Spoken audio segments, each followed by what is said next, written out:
Well, we're 3,000 miles away. I love that we have this virtual technology that we can connect like this. And so let me do a few introductions here. I have Sarah with me today, and this is actually episode 28 of Secrets of Success podcast with Dr. Shane Needham. I'm so thankful you're here, and we talk about everything from science to relationships to powerlifting to bodybuilding to so many different things, business. And our theme is never be outworked, and we'll get into that because I know you think it's probably not intentional. Well, I know you know it's intentional, but there's a lot of work involved with relationships, but it's good work. It's really, really good. It's not hard. It's good. And so we'll talk about that. But today we're going to be talking about relationship anxiety. Where does the fear come from? That's what anxiety is. Where does it come from? And what is the path forward? So we'll get into Sarah in a minute. It's amazing what she's done and how we connected. Again, you're on Secrets of Success podcast with Dr. Shane Needham, where the theme is never be outworked. Follow me on Facebook. We're streaming live right now on Facebook. Follow me on Instagram. Follow me on LinkedIn. Find me at all those platforms. You can also visit my website at drsneedham.com. I also have a YouTube channel where you can find all my previous podcasts.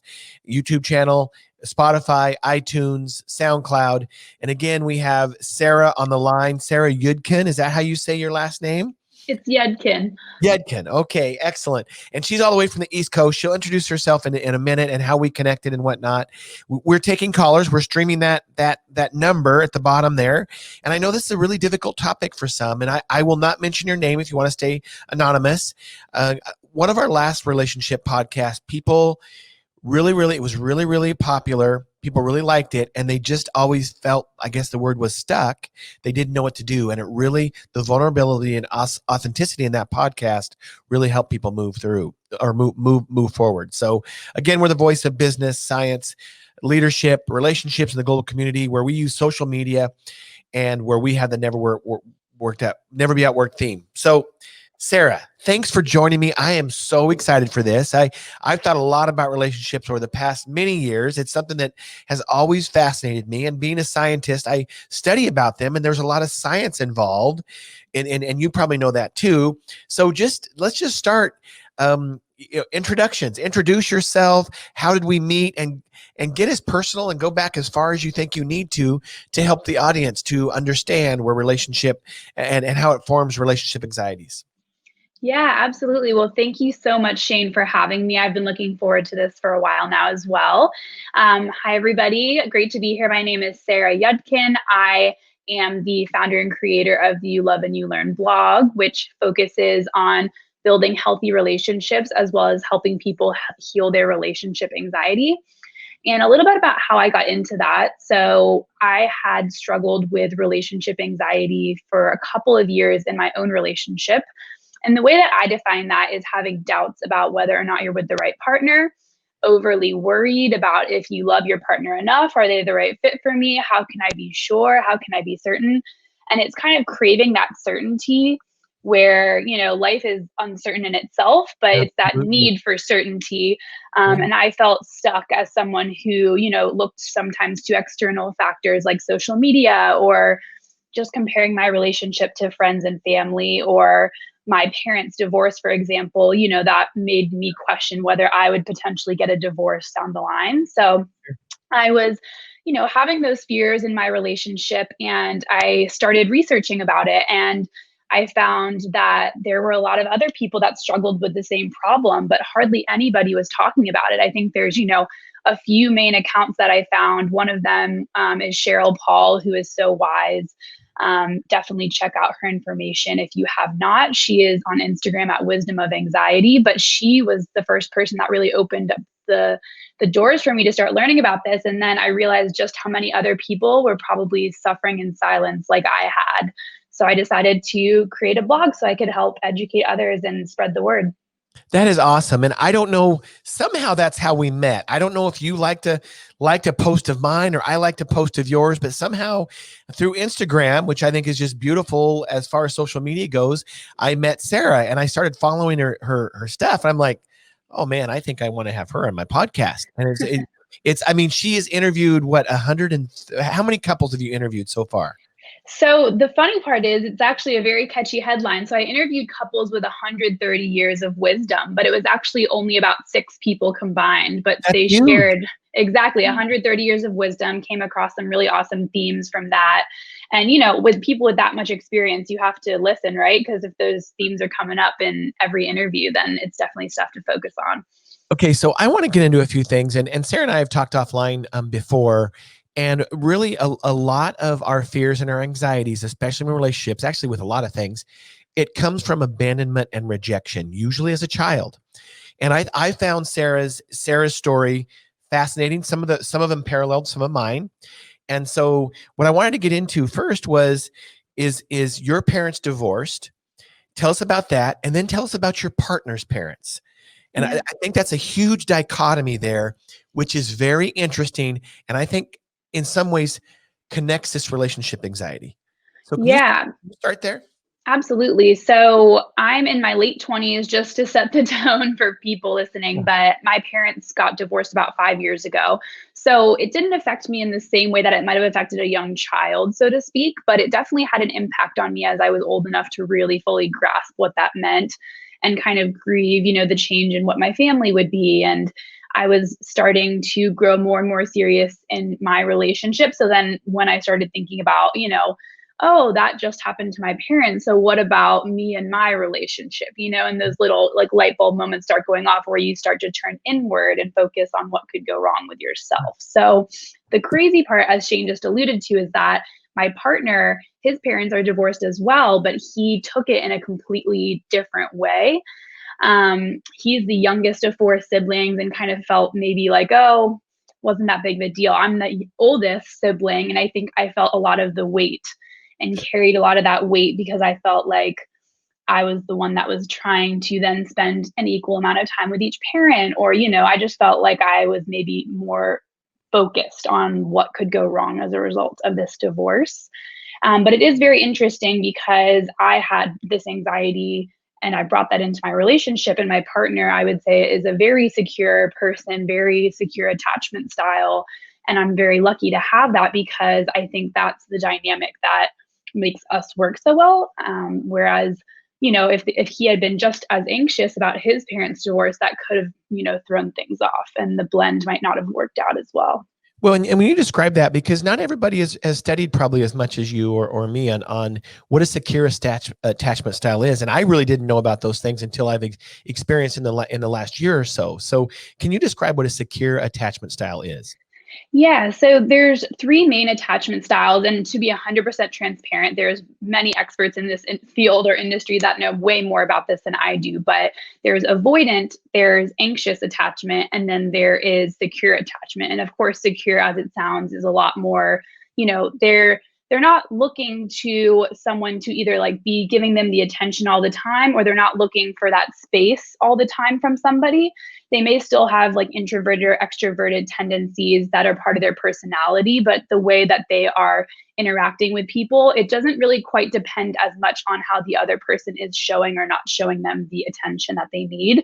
Whereas an anxious attachment style, such as myself, you know, I like validation. Words of affirmation is my love language, and you know, that constant reassurance. Yeah. Whereas my partner, who is in a secure attachment style, I would say is just a lot more confident and kind of goes about things without necessarily looking to others for either that reassurance or doesn't need as much space to regroup and gather his thoughts as I might. And so the third one, avoidance attachment style. How would you describe that, Sarah? So avoidant is when, you know, things kind of flood you and overwhelm you and you really need to kind of withdraw. And I think, you know, these styles are not necessarily good or bad. And I think it's Right. all about what's empowering to you. Yeah. I think it's personally empowering to learn your attachment style and then try to find ways to make it work as best as possible within your relationship and within your life. I know some people that I've seen online are like, oh, that's so me. I'm in an anxious attachment style. But at the end of the day, you don't really change too much what your style is. You can just kind of learn to cope with it and make it work in your life as best as possible. So if you do have one style or the other, don't get upset or excited about it. Just kind of learn and have that self-awareness in yourself. Yeah, I think that's great advice. And I think another thing too that's probably good advice too is that what I've seen is in your primary relationship is with one person you can have a certain type of style, with another one you can have another type of style. And Yeah.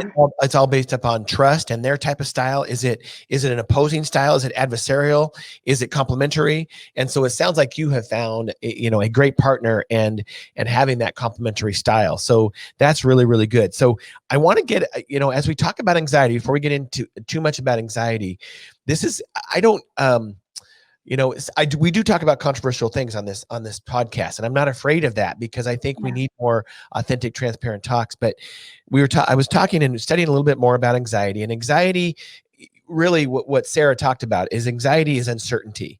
And me being a scientist, I'm a planner. I want to know. You can mix A and B and you get C, right? 1 and 2 equals 1 plus 1 equals 2. I like that. Well, I've learned that life is very uncertain, and when you embrace that you don't know what tomorrow brings. And a lot of people that have faith are better at that. I have faith too, but I'm still not very good at it. I'm still not very good at uncertainty. But when you embrace that uncertainty and live in the moment, I'll give you an example. This weekend, I embraced uncertainty and just lived in the moment all weekend. One of the best weekends I've ever had, and did nothing, hardly anything. I mean, I was productive, but I didn't really have to do anything. But there was a lot of uncertain things, but you can embrace it, right? Now, here's kind of where it may get controversial. Anxiety, this is in Psychology Today. So if anybody follows Psychology Today online, you can go read their stuff. They have excellent blogs, excellent information. A lot of it's very scientific. Anxiety is one of the most narcissistic, selfish feelings you can actually have. And I know that sounds weird. That does not mean you're a bad person. But can you describe that, Sarah? Because you agreed with me when I told you when we were talking offline. Describe why that is. Yeah, so it was interesting because I hadn't heard, I haven't researched too much about that, but when you said it, it makes complete focused on what could go wrong with you or something that is in your life. And I think one of the most selfless things we can do is think about, giving back to others. How can you be of service? Like, how can I be doing something larger than myself? But when you're stuck thinking just about yourself, or what if my relationship doesn't work out? What if this person doesn't like me anymore? What if at work I mess something up? And, you're worrying about all these things. It's really, really focused internally instead of focusing on perhaps just, being a light within the world and giving back, or like making sure your interaction with your relationship is lovely in that moment. If you're focused, I'm going to give all these nice little comments to my partner throughout the day, that immediately relieves your anxiety because you're focused on giving, you're focusing on someone else, not yourself. And where do you think gratitude fits into handling relationship anxiety? It's a huge factor, and I think it has to be done intentionally. I've had a gratitude journal for 2, 3 years now. And I think just, the simple act of doing it isn't always as meaningful as you would expect. It's when you really spend 10, 15 minutes visualizing what you're grateful for, or actually sitting in it and reflecting on it, not just checking it off the list, but I think really being present and mindful. Me and my partner actually have a morning gratitude ritual where every morning before we start the day, we both say one thing we're grateful for about each other. And it works a lot better if you're like face to face, actually facing each other, like giving each other a hug in the moment. But it's just one nice thing to start the day off, and you're being intentional about showing your gratitude versus the lack mindset, what you wish was there and missing. Wow, that's beautiful, by the way. And you know what? I've always been a grateful person, and I've always done it through prayer in my own life. And I just, I always told myself, I don't want a gratitude journal. I'd never use it.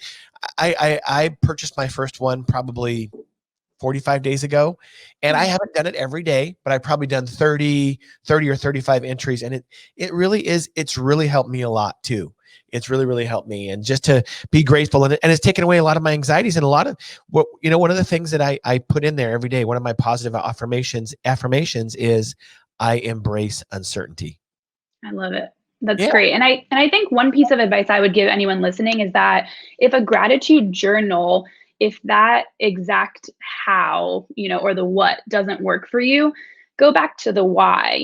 If you're trying to be more mindful and more grateful, then maybe you can just spend 5 minutes in the morning either meditating or thinking about something you're grateful for. Or you could start a morning gratitude practice. You could make it a point once a week to call someone you haven't talked to in a while and thank them for something they've done to help you. I don't think that the gratitude journal itself is always the right answer. And sometimes people get stuck on that tactical level.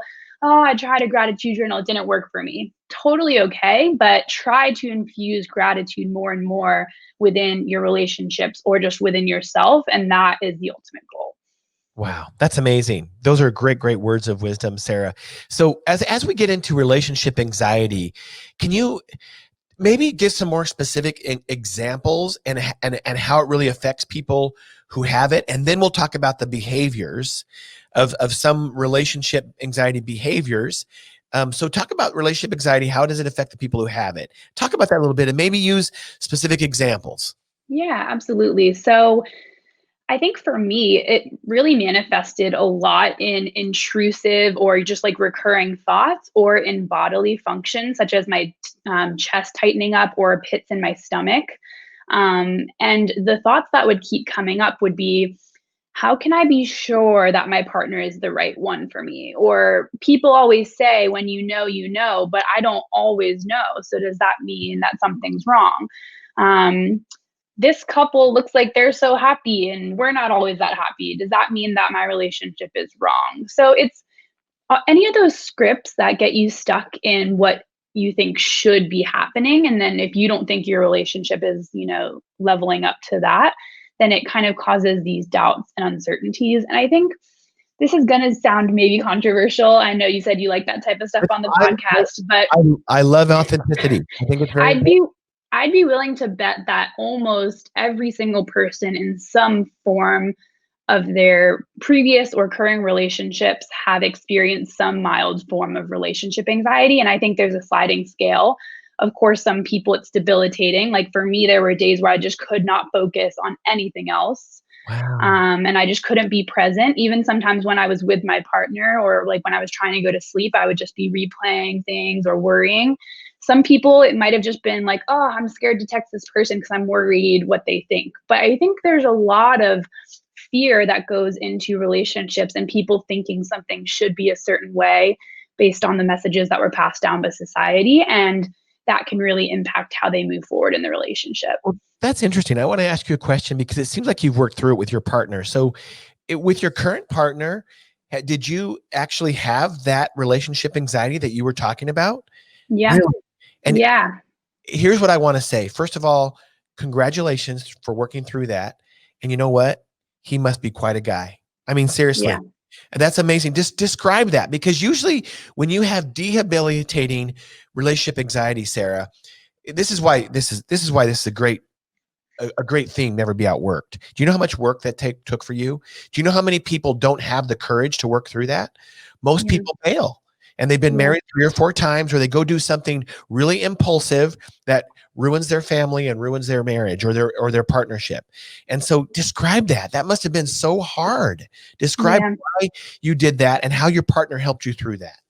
Yeah. So you bring up a really good point that I think sometimes people think that they need to end the relationship to fix it, but it is not your partner. It's you and your mindset about the relationship. So whatever anxiety you bring about this relationship, I'm almost going to guarantee that it can trickle in unless you do the internal work. And that does not apply to, abusive relationships, physical, verbal abuse, or if the relationship is not meant to be for other various reasons, like red flags that you establish, that's not what I mean. But if you just have an inkling that, I don't think my partner's good enough, or, something's just not right, then without you really stepping back and uncovering that, I think it's going to trickle into future relationships. So that's the first thing I'll say. But as far as addressing it with my partner, I am so truly lucky that my partner, Nate, was, willing to listen and not think of my anxiety as a, threat towards him or the relationship, but he was just willing to listen and uncover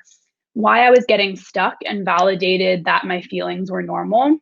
And I know that that's not necessarily something that every partner could actually hold space for, but I think it's really important if anyone's listening and they have these types of feelings, if they want to let their partner in on how they're feeling, I absolutely recommend that. But I recommend coming from a place of, hey, I'm struggling with this. This is something I need to figure out on my own. It's not anything to do with you. And I just want to let you know that I really care about you. And so I'm going to do the research and the work to make sure that I work through this on my own. And I think that's the best way to come across it. I didn't do that in the beginning, and I'm just truly lucky that I'm with someone who really listened and, understood that these things happen. These thoughts can come in and they're not intentional, but I know that not everyone would respond in that same way. So I would encourage you to just make sure that it's not a focus on the partner by any means. It's a focus on you. Yeah, use the I statements like I feel, and remember it's not that I am anxious, that describes your life. I'm feeling anxiety. Yeah. So I'm feeling anxiety because of, and here's what I'm going to do about it. So use lots of I statements. Never say the you. That's never a good thing to say. And I mean, obviously we choose our words wisely and we're intentional, and we have to work at that. I think one thing that's really, really helped me and talking to others and even in my own relationships is, hey, I know I feel this. And then when my partner comes to me and and when she would say something like, or I could, sometimes you have to read their mind a little bit, especially guys have to read women's minds. Okay. And it's like, I'm feeling anxious because of, and you have to understand that. And I mean, some reassuring words are, I love you. Yes, that must be a horrible feeling. I'm here for you. I'm not going anywhere. Yeah. And obviously that does not describe an abusive relationship. If you're being domestically abused, or if there's addictions involved, or if there's major infidelity, you got to really decide what you're going to do in that relationship. But if there's not, and you can communicate in those ways and use I statements and reassuring statements, then I think you can really work through these things. So that's great. And that's great. You have a great partner. Now let's describe some of these things. I was talking to Sarah earlier and reading about more anxiety in relationships, and we've probably all experienced these things.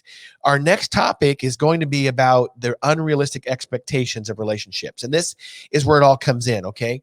So I want you to remember what we talked about with anxiety. Anxiety is actually the most selfish feeling you can have. It's a very narcissistic feeling. Okay. That doesn't mean it's bad or good. It just means it is what it is. It's a very, all I'm thinking about right now is me.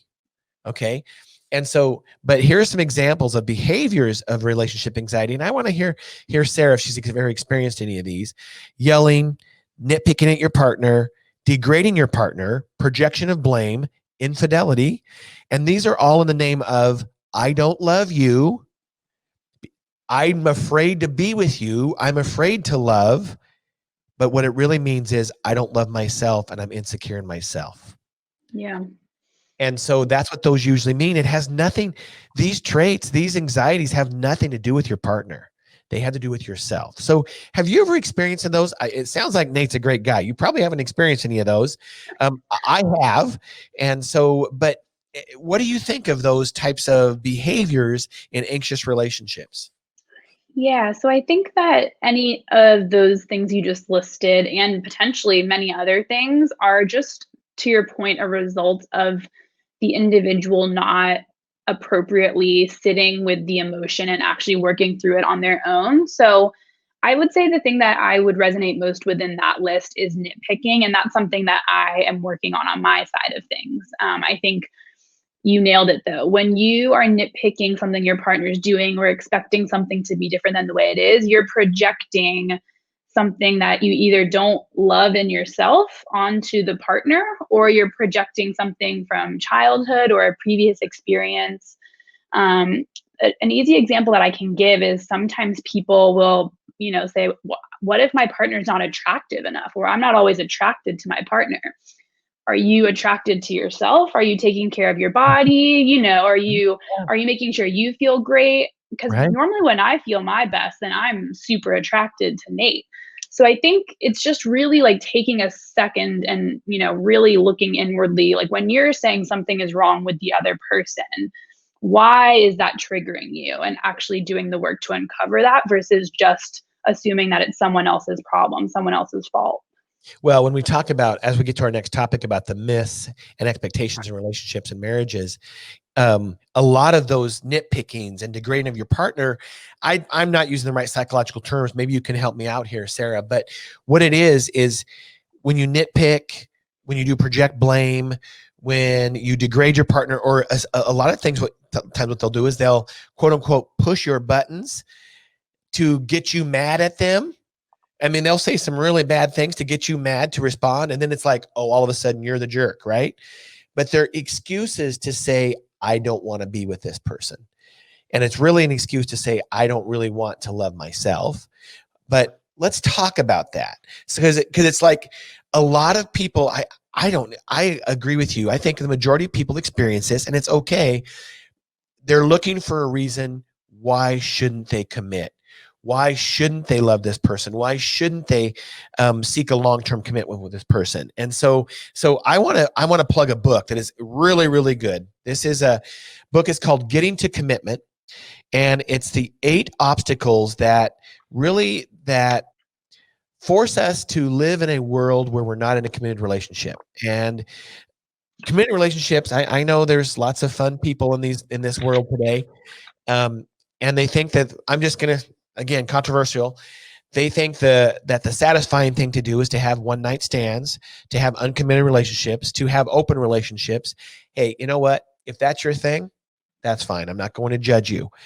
I think the research is very clear that people in committed relationships are the most satisfied people that they can be. And it's a lovely, beautiful thing that, in my opinion, is designed by God. So going back to this book, what I think is Stephen Carter. Yeah, Stephen Carter talks about here is he talks about how, especially in the Western world, unlike the Eastern world, where in the Eastern world, let's just think of some places, a lot of Asian countries, a lot of Jewish countries, for example, marriages are arranged.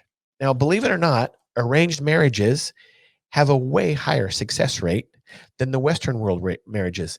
It's not even close. It's something in the 90%. And it's like, I know why that is. I could probably choose better partners for my children than they could choose for themselves. I just probably could. But they grow in love together. So they probably knew each other, and then they grow in love together, which sounds like you and Nate are doing, by the way. It sounds beautiful. But what this person talks about in here is we see in our Hollywood, we see in our media, we see these unrealistic fantasy lands where people are like, someday my prince will come, and we live in this Disneyland of fantasy of relationships, and that's just not true. It does not mean relationships have to be bad, but we put these unrealistic expectations on relationships. Talk about that, Sarah. Talk about the myths of relationships and marriages, and how it causes anxiety with these unrealistic expectations. Yeah, absolutely. So I think there's a lot to uncover. I'll try and stick to a few, and then if any others come to mind, feel free to jump in, of course. But I think one of the biggest myths is that relationships should just be effortless. And if you're putting in too much work, then something must be wrong with the relationship because love is just easy. And I feel like, Disney romantic comedies, they have one little fight and then the people always come back together. And the last scene of the movie is always them riding off into the sunset. But then you don't see any of the hardships that come with that. And life is tough. I mean, there's always going to be, family things. There's going to be things at work. There's going to be, just within your own relationship, you're going to have disagreements. And I think reiterating to people that that's okay. And, I think there's a quote from the Gottman Institute that happy couples and unhappy couples are not all that different. The happy couples just know how to repair when they argue more often. So happy, yeah, unhappy couples and happy couples both still get in disagreements, but it's just when you can come back together and find that connection and understanding that's important. And is it the Gottmans as well, Sarah, that say disagreements can bring the right couple closer together? Yeah, they grow together instead of apart. And I found that with myself, is that if I've with good friends and even primary relationships, it's like when I have it can be a difficult discussion, but if it's good and there's no yelling, there's no stonewalling, there's no defensiveness, all those 4 horsemen that the Gottmans talk about, when there's not that, all of a sudden your love just grows. And so that's amazing. And so talk about those disagreements that you're talking about. And another quote I think that Gottman said, I want to, and then I want you to get on with your thought. But here's what somebody told me, a psychologist, or I thought it came from Gottman's, I'm not sure. But it says, if you're not happy married, then you won't be happy divorced. Mm. And that's probably true, because happiness is a mindset. Yep. You talked about love. And again, we think of this Hollywood version of love, of what love is. Well, especially for you that are believers, just read 1 Corinthians 13. And love is a verb. Love is patient. Love is kind. And if you use, it's amazing what those words mean. But love is a verb. And Sarah talks about it being work. That is a beautiful word, by the way. That's okay. I like to use the word intentional, because work makes it sound like it's a bad thing, you know, and it's not. But we have to be intentional with our love, with our words, with our generosity, with our kindness, our resources, all those things with our partners and in all our relationships. So talk about those disagreements, and especially with somebody with relationship anxiety, how have you and Nate handled those things? Yeah, so I think one interesting thing I learned from my mom actually was what not to do, which is it's kind of nice to pick things up from your parents, especially when you're old enough and can have those conversations with them. But I think one thing I unintentionally learned from my mom was to hold things in, bottle them in.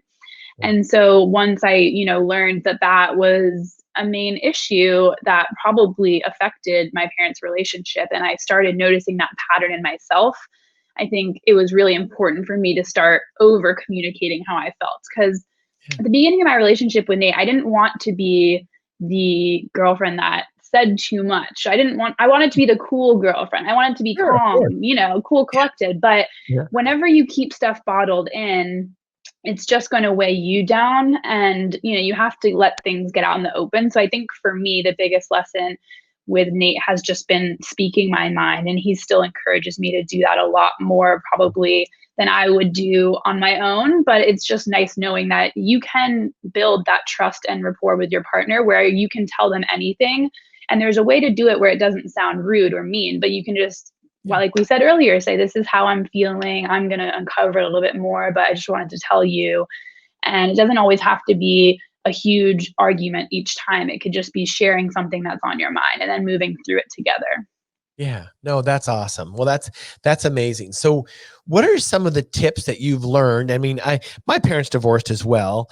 And I think I think all parents, all people mean well in general. They're usually well-intentioned. I think evil does exist in the world though too, but I think they did the best they could. So I also learned from them what not to do. Yeah. And that's okay, but what are some of the tips that you found that, and I think it's beautiful too. It sounds like you talked to your mom about some of those things now. And I talked to my dad about them too. And he realizes, like, yeah, that wasn't the best thing for me to do either. And so he's on another relationship now, and they just do a much better job as they became wiser and learned. But what are some of the tips that you found help with healthy communications? And we're going to get to the big word, boundary setting within a relationship, and describe some examples that you and Nate have. Yeah. So one really cool example that we picked up, it was not our idea, but we borrowed it from a podcast. But on a Tim Ferriss podcast episode, he had Ramit Sethi on, and he's actually a finance guru. But him and his wife and Tim and his girlfriend have a really cool process that they do called relationship meetings. And they both bring forward to the table what I'm doing well, what you're doing well, what I could work on or improve, and what you could work on or do more of. And I think that's just a really good template, because you're coming to the table accountable. You're coming to the table with not only things about your partner being great, but things that you'd love to see more of from them. And you're also doing that same reflection on yourself. And me and Nate definitely need to get some of these back on the calendar a little bit more. But in the last couple of years, we've done them, I think, once a quarter. And it's really helpful, because a lot of the times you're going to pick up on the same patterns. Like me and Nate will both say very similar things about one another. about, ourselves compared to each other. And I think it's just nice to know that you are on the same page. And if you're not on the same page, that's a good chance to come with your guard down, ready to get on the same page, where it doesn't feel like a surprise disagreement. It can be more, planned and accounted for, so that you come to the table ready to talk. Well, and so describe that with, well, before we get into the boundary, I like that. And I know to a lot of people, this might sound, well, that's not even real love. You're actually setting a schedule to talk about what's good and bad, or what you can do better and what I can do better.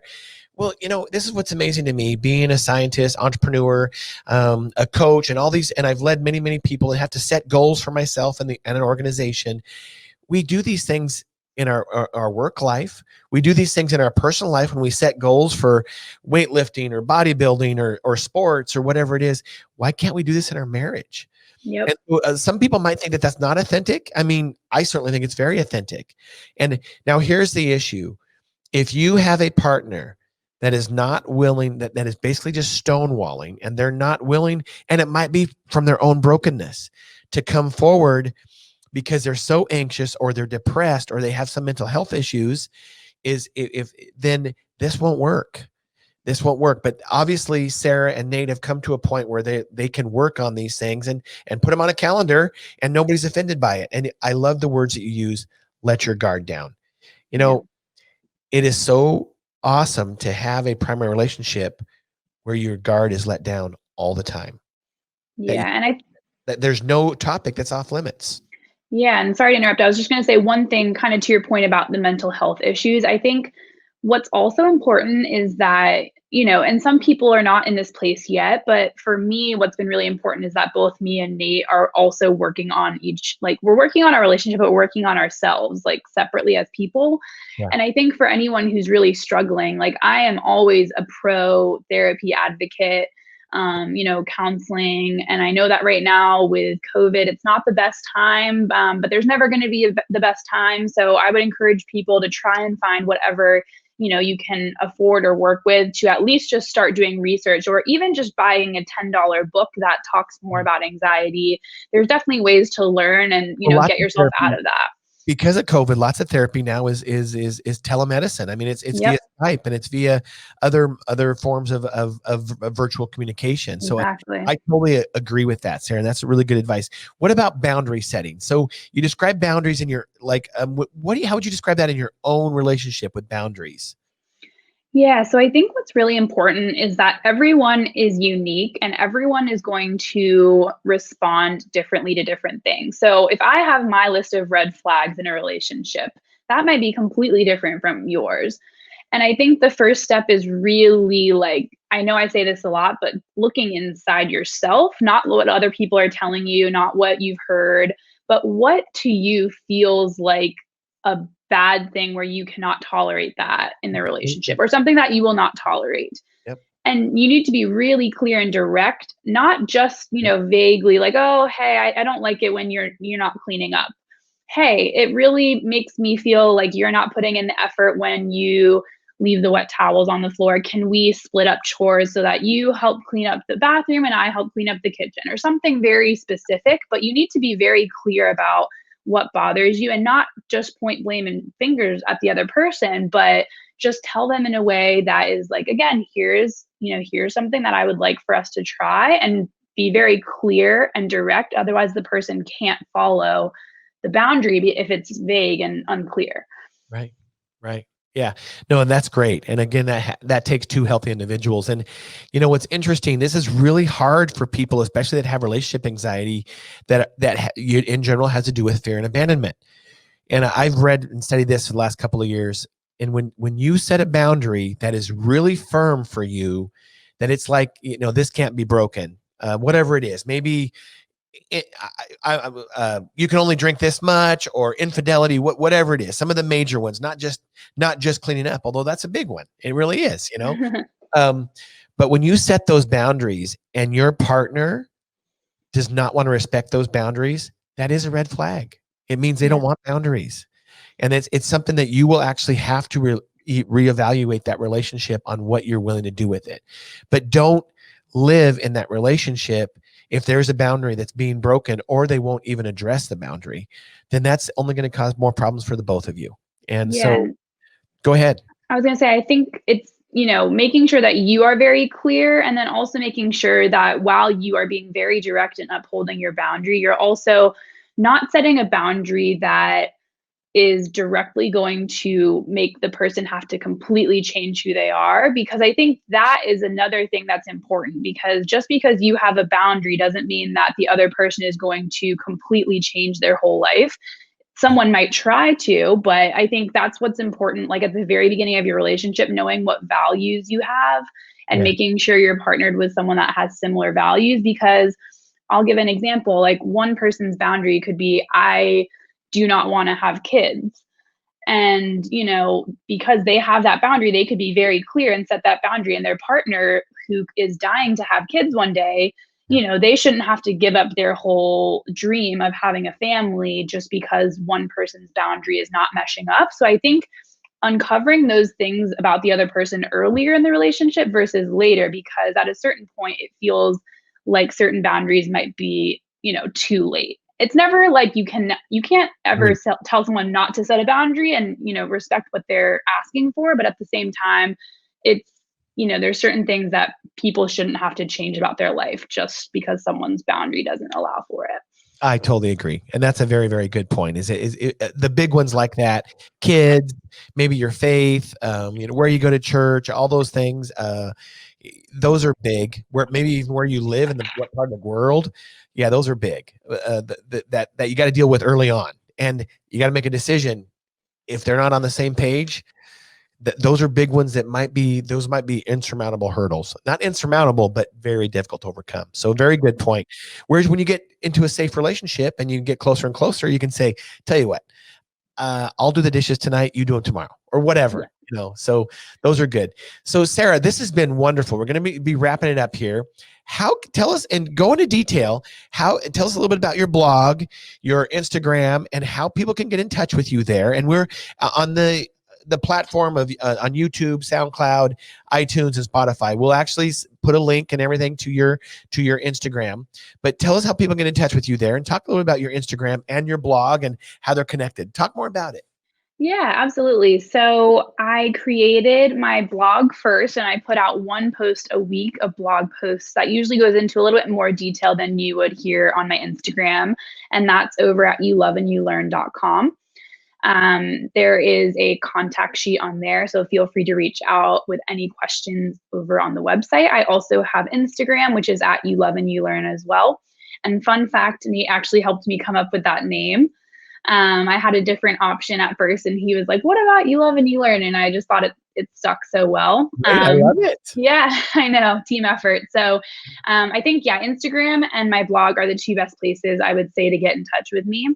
And, I am just so glad that there's so many people on Instagram. The social media is great for that piece, just to, make all these connections. And I think I love getting to connect with people, and especially if anyone's struggling or in the shoes that I was just in, I love to be able to, sit in that with you and make sure that I can help give you the wisdom that I've learned coming through it, because I know how it feels and I want less people to feel that way. So Yeah, well, the that's goal. awesome. That's awesome. So Sarah, I know when I was talking about the questions and that we were going to have, we were going back and forth, and I said, well, one of the things I want you to talk about is, the never be outworked mindset. That's the theme. And I think her response via email was something like, well, I don't really understand that. and I totally understand it. I mean, that's just a statement, but think about all the things that you've described here and the intentional work that you have put in over years of research. And I know you want to help other people.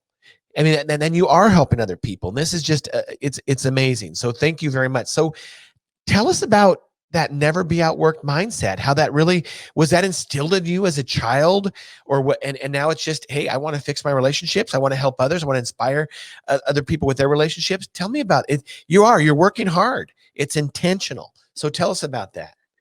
Yeah. So I definitely think it was instilled. My parents were both very hardworking. And I think with all of the best intentions, really pushed myself and my brother to do that same thing for ourselves.